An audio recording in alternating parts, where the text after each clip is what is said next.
माने आंनि फंबायाबो फरायगासिनोमोन दा फरायफुनोबो मोनासै दा न'आव आं दं आं हाबा जाबाय आं दा न'आव थाफैयो आंनि बिनानाव सासे दं क्लास 9 आव फराय गथ'आ सिबाय बिबो स्कुलाव थांलाय फैलाय गोबां दिगदार जानानै दं কিছু নাই না এটো ভুলতো নকৰিব বুলি কিয় নলিয়ালে আপুনি মই ভাবিছো দুৰ্গা পূজা তোলাম মোটামুটি 10 লাখ টকা মান পাম আৰু সবে ফুৰ্তি সুতি কৰিম আৰু ফ্যামিলি লৈ বাহিৰ লৈ যাম দাৰ্জিলিং ঘুৰিবলৈ তেনেকা এটা পৰিকল্পনা আছিল কিন্তু হেতুটো উল্টা হৈ গল খেলটো सिगाङाव होनानै दोननाय माखासे भिडिअआ एसे इन्टारेस्टिं ना बेसेबां सिमां नुदोंमोन बेसेरा सानदोंमोन 10-15 लाखसो जायोब्ला दुर्गा पूजायाव दार्जिलिंआवसो इन्जय लाहैगौमोन एज ए फेमिलिखौ लानानै थिगानोमोनबो बिनि थांखि बिनि साननाय हनाय सिमां ना थांनांगौ बिदिनो फेमिलिखौ लानानै सम सम बेरायहैखावहैनांगौ तो बिनि साननाय हनाय गासैबो एभरिथिं डिस्ट्रय सिमाङैनो जानानै थालांबाय तो जायफ्रा आंनि बे मोनसेखौ खावलायनो सानदों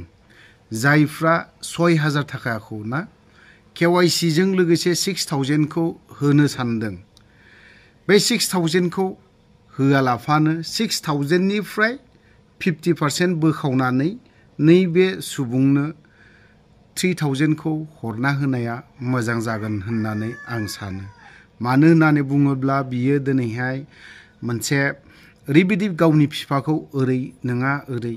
मोसौ दंफां बायदि रोखोमनि फानग्लुंजोबनानै दिनैहाय जोबनायनि लाइनाव फैनो हमदों तो ओंखायनो जायफ्रा दिनै KYC 6000 खौ होनानै KYC होनानै 6000 खौबो होबावनो नागिरदों बिथांमोना बै KYC खौबो दाहोसै 6000 खौबो दाहरसै ओंखायनो 50% नैबे जाय सुबुङा दिनैहाय बिफानि थाखाय ना बिनि बिफानि थाखाय अनसुंथाइ बिदों बिनि एकाउन्टआव ट्रान्सफार खालामना हरनाया मोजां जागोन होननानै आं सानो जिहेतु दिनैहाय जोंहा रावबो नोंबो आंखौ जुदि अनाबा आंबो जुदि नोंखौ अनाब्ला बैबो जुदि बैखौ अनलायाबा जों एसे जोंनि अनलायनाया बा गोजान जागोन होननानै आं सानो गावजों गाव नायलायनांगोन जिहेतु जोंनाव बै समावहाय गोबां अनलाइन ट्रेडिं फैनायावहाय बिबो हाबलायसावदोंमोन ना बैयाव हाबालाफानो बैफोरनि फैसाखौ नैबे जों सोरबा सासे असहाय मानसिनो सहाय खालामनानै हरोब्ला बबेबा मोनसे बिथिङाव नोंथांमोना हयतोबा बेनिफिट जाहैगोन आरो लाबबो जाहैगोन नोंनि दिनाव नङा नोंनि फिसा फिसौनि समावबो लाबा जाहैगोन हयतोबा बिथांमोनाबो नोंसोरखौ फिन खनसे आरोबाव अनखांफिनगोन बेखौ आसा खालाम तो लोगोफोर गोलाव बाथ्रा बुंबाय नङा होमबा नैबे आइजोनि गावनि बिफानि थाखाय माबायदि अनसुंथाइ बिदोंना बेखौ एसे नोंथांमोना नाय आरो नायनानै बै एकाउन्टआवनो ट्रान्सफार खालामनानै हरलायनो हागोन खुलुमबाय जोंनि बाबाया थांनाय एप्रिल 1 तारिखनिफ्राय गोबां गिदिर बेरामाव गोलैनानै दङ जों गोबां डक्टरनाव देखायबाय जों फार्स्टआव लांदोंमोन आगस्टिनाव लांदोंमोन जों आगस्टिनाव लांनानैहाय जोङो बिदिनो सन'ग्राफि खालामनायाव जों एपेन्डिक्स मोनबाय एपेन्डिक्सनानै जोङो सानब्रै सानबासो थानानै जों लर आसामाव अपारेसनखौ लानानै जोङो बेहाय जादोंमोन जोंबो गोबां नाजादोंमोन जों हायासै ओमफ्राय डक्टरा माबानानै डिसचार्ज हरनानै जों न'आव लाबोफिनबाय न'आव लाबोफिननानै बिदिनो 10 दिनसो थाफैनानै जोंनि बाबाया आरो बारा जाफिननानै जों थुक्राझार हस्पिटालाव लाबोफिननानै डक्टरा गुवाहाटियाव फाथायहरनानै जों गुवाहाटियाव लांफिनदोंमोन नाथाय डक्टरा हाला होननानै बुंहरफिननायखाय जों न'आव लांनानैबो जों मा खालामहैनो जों नांगौ बायदियावनो दोनफैथ'नोसै होननानै जों रां रुफा गैयाबाबो जों दा बेवहायनो दोननानै दं आरो गोबाव जाबाय दा नै 5 मासानो जाबाय खोमा बाबाया बेरामाव गोलैनाया दाथ' न'आवबो गोबां हालोदा गाज्रि जोंना थांनाय डिसेम्बरावसो जोंना आइया प्रेसार स्ट्रक जानानै जिउ गोमादों आरो नै एप्रिलनिफ्राय आरो बाबायाबो जाफिनबाय अन्नानै आं रायजोफोरखौ खावलायदों माने जोंहा न'खराव गोबां प्रब्लेम जाबाय माने आंनि फंबायाबो फरायगासिनोमोन दा फरायफुनोबो मोनासै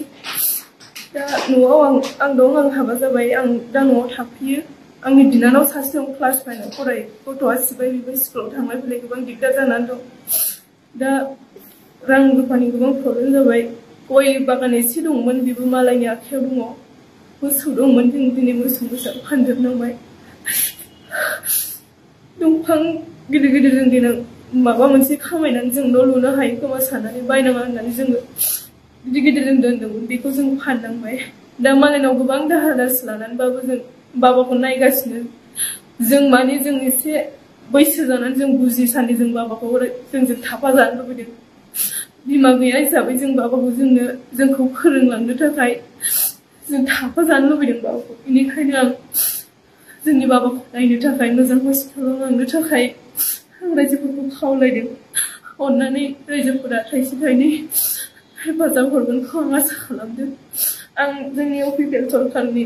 सार प्रमद बर'खौबो खावलायदों मानोना जोंनि बाबाया बिनिनो सासे गामिनि सासे दैदेनगिरिमोन माने गोबाव समनिफ्रायनो जेब्ला आं उन्दै सम क्लास 3 निफ्राय फरायबोनायनिफ्रायनो आं नुबोदों बाबाखौ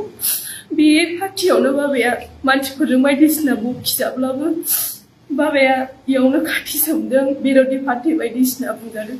प्लिज अननानै सार जोंनि बाबाखौ नायनो थाखाय अननानै हर सार जों दिनै एसेबां गोबाव खाथिबोदोंबाबो बाबाया दिनै जेबो मोनाखै बाबाया गामिनि गावबुरा हिसाबै दं दा थाइसेबो जेबो मोनाखै आसामनि मा बबे हस्पिटालाव लांनाय जाखो लांनायाथ' जोङो सिगां फार्स्टआव आगस्टिनाव लांबाय आगस्टिनिफ्राय जों लरासामाव लांबाय लरासामनिफ्राय जों जोंनि थुक्राझाराव लाबोफिनबाय थुक्राझारनिफ्राय गुवाहाटि बि बरुवा केन्सार हस्पिटाल दंना इयाव लांदों जों इनिफ्राय दा माबायाव थुक्राझाराव दं नै दा मेन माबाया प्रब्लेमा मा जादों प्रब्लेमा दा उदैनि आरो उदैयाव एपेन्डिक्स जादोंमोन एपेन्डिक्सआ माने लरासामनि डाक्टारा ब्रास जाबायनायखाय माबानानै वास खालामनानै हरबाय ओमफ्राय बिनो सिङाव माबाफोर जाबावखो ना माखो दा इनो दा माबा केन्सार लाइनाव थांबाय आरो दा माने डाबल अपारेशना डाबल जाबाय सिगां लरासामाव जाबाय ओमफ्राय नै दाख्लैयो गुवाहाटियाव खालामनो हरबाय आरो 31 थारिख मोनदां 31 थारिख खालि अपारेशन जाफिनबावबाय ओमफ्राय डक्टरा जों बाहाय हानाय नंला नोंसिनि रावबो लांदों जोंबो सानबाय आंहा फंबाय सासे दं नालाय जों सानैजों सानबाय जों न'आव लांनानै मालाय बेसेबां नायनो नांगौबा जों गामि खाथिनि डक्टरावनो एसे सानाय मानायफोरखौ जोङो माबानानै बावनो दोनथ'नोसै होननानै जों बाहाय डक्टरजों रायलायनानै दा बाहाय दोनफैथ'नाय जादों